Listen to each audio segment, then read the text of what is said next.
大家好，就最近一段时间嘛，有个公司来找我们做推广，它呢就是也是一个语言测试的一个系统嘛，就类似于雅思，叫做朗思考试，对吧？我在百度包括谷歌搜了一下，它这个结果并不多，就知道人也不多嘛。其实刚开始我对它并不是很感兴趣，为什么呢？因为就这几年呢，像这种雅思还有托福之外的这种考试真的像雨后春笋一样，但是一般冒的时间都不长。就比如说前有 PTE，后有多邻国，对吧？都是火过一小段，后来好像也就没什么反应了。但是呢，也都没死。现在又冒出来个朗思，但是之后呢，就是我们有一个学生，他呢急着要报这个雅思嘛，但是报不上，因为今年确实因为疫情的缘故嘛，很难报上，他就着急了，因为今年这个签证还比较慢嘛，我们就突然想到这个朗思了，就让他报看。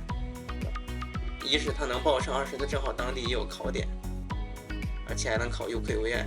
于是呢，我就开始研究起来这个朗思。一研究我就发现，这里头还是有点门道的。我想把这一段小经历吧分享给大家。首先呢，把这个 PDF 分享给大家。他考雅思考不上，他就要去考其他的能够认可的这种语言系统嘛。然后呢，安大学上面就有这么个手册指导，一打开，我操，我们就傻了眼了。我说这么复杂呀！你看这个表，它有包括总分、听说读写，然后进行转换，就相当于换句话说，就是把雅思它对应的分数，包括总分还有小分，换算成目标的这个语言上的这个相应的分数。就比如说，像我这个学生，他的需要的成绩是总分6.5，对吧？听说呢是6.5，读写呢是6.0。要换算成这个朗思呢，就是 B2 水准，而且是 UKVI 的。这个呢，就突然让我想到一个问题：为什么要搞出来这么多的这种语言测试系统呢？对吧？要从我这个朴素的传统中国人的想法，我说这不就是闲的没事干吗？对不对？你不说别的，就光看这个表，你就觉得很费劲儿，你还给它一点点给它查。这还光只是我们学生这个角度，你要是从政府的角度，还有从学校的角度，这会增加多少的这个人力成本、时间成本，而且容易出错。然后我就想找一找这个朗思的相关信息嘛，于是呢，我就首先打开了网站去搜了一下它，我就发现这个朗思呢，它呢跟其他这些考试相比真的算是个弟弟。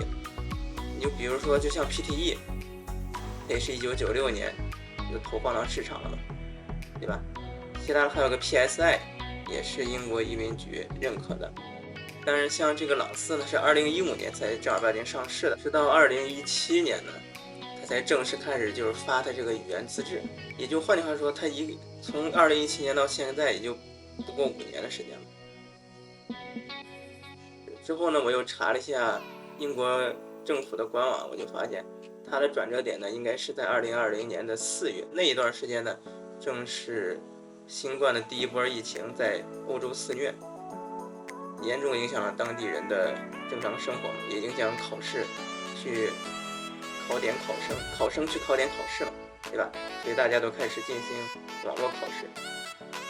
他呢就被入选到了英国教育局还有移民局所认可的这个考试列表中。根据当时这个文章上的内容好像就没有看到雅思。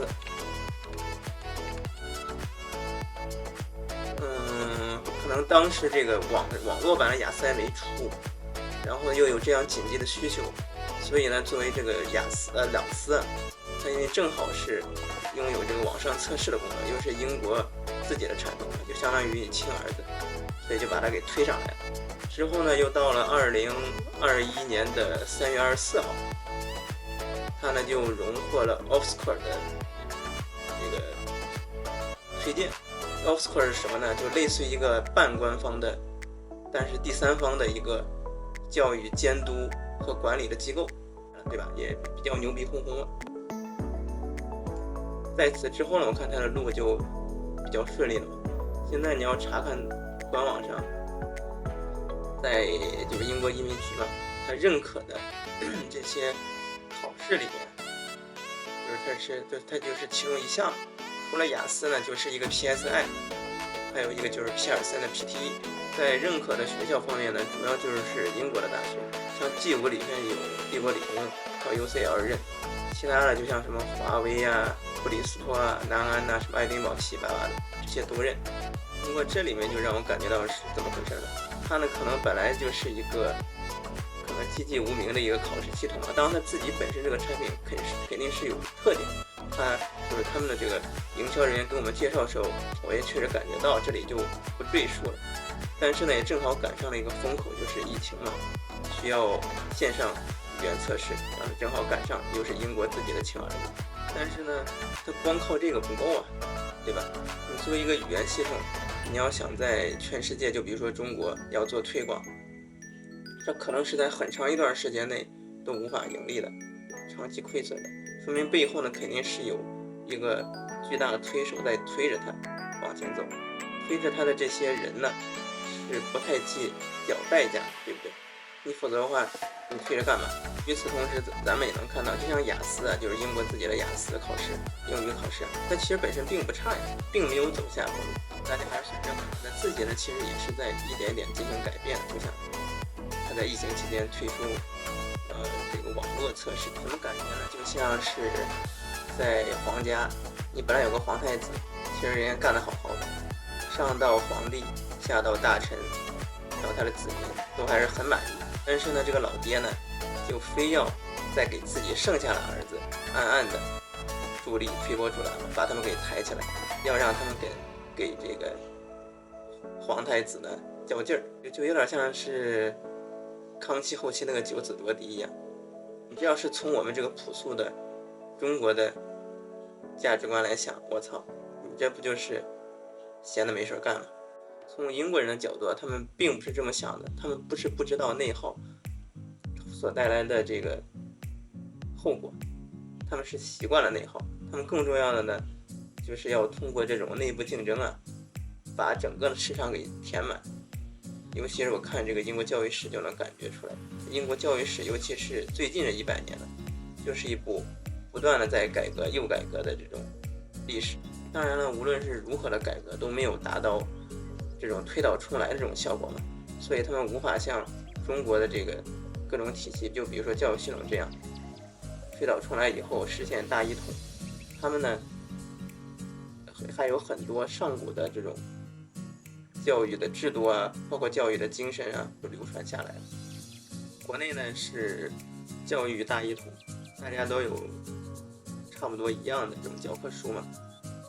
但是英国不一样，英国呢的话，他们呢这个书本的选择权利啊，都是在校长以及老师这里。当然了，最近这么10几年嘛，国家政府呢，英国政府呢，已经把这些权利慢慢回收了。之前的话就更早之前呢是非常夸张的，这个校长啊还有老师呢，他可以随意使用自己的教材，而且无需国家监管。但是现在不一样，现在的话，国家呢，英国政府呢会制定出来一个大的框架，所有的教学内容啊是要基于这个框架之内。当然你可以教学之外的东西，但是你主要的内容还是要确保你在这个教学框架之内的内容要教授给孩子。就比如说他们地理上嘛，专门强调了你要研究亚洲这一块，最重点关注是2个国家，第一个呢是印度，第二个呢就是咱们中国嘛。我还专门跟一个牛津大学的文学系的一个小哥们聊天的时候聊到了这点。他呢就是纯粹的英国本地人，就之前完全没有来过中国，但是对中国很感兴趣。他呢就我给他聊了这一点，他就说我完全没有这种大一统的意识。我想这就是中国和英国在这个文化的底层逻辑上面的差异，也体现在教育方面。像我们呢可能就会觉得你搞这么多考试，你是不是真的很麻烦？但是他们不，他们的想法就和咱们是不一样的。他们呢，尽管有一个雅思一哥在前面带着，对吧？全世界基本上都认他，认可度非常高。但是他们就是要开发出来不同的小弟，一方面呢跟雅思进行竞争，一方面他们这个产品自身呢会跟雅思有不一样的差异性，然后呢把他们打入全球这个市场中，肯定是要把剩余这些雅思没有占领的这些细分区域都给占领掉。当然了，肯定也会影响到雅思，但没关系，反正咱都是自家人。此外呢，我就又想到了一点，就是因为经常会刷这些视频嘛，都在说代音不是人，全世界到处在掺沙子，对吧？但是你要从这些案例来看呀，他对自己也非常狠，他连自己的系统内都在不停的掺沙子，对吧？他就让自己进行严酷的这种内部竞争，然后筛选出最好的。这样做法也确实非常残酷，但是也确实能够保证他的这些精英啊，能够在世界上有充足的这个战斗力嘛。回到我们刚才看的南安普顿的这个 PDF， 就是他认可这些语言测试名单中，它里面有一个叫做 Better Bass， 对吧？我在调查这几个语言考试系统的时候，我就发现这个语言系统呢，它就准备关闭了。它上面写的嘛，将于2022年8月31号就关闭了。换句话说，它可能就干不下去了，也就是在这个市场中被淘汰了。因为它的资源可能也已经有一段时间，但是发现它推不起来，就放弃它了。从背后想，这个整体的逻辑也真的非常残酷。从现在看来，你看不出来这个朗斯它到底将来能达到什么样的高度。至少目前来看，它既不如 PTE， 也不如多邻国，你也不知道将来会成什么样。但是呢，你就能通过这些它背后这些事情，你就能看出来，包括英国这些政府机构他们是下了多大的决心的，还有出了多少的力气，这方面我觉得是值得思考的。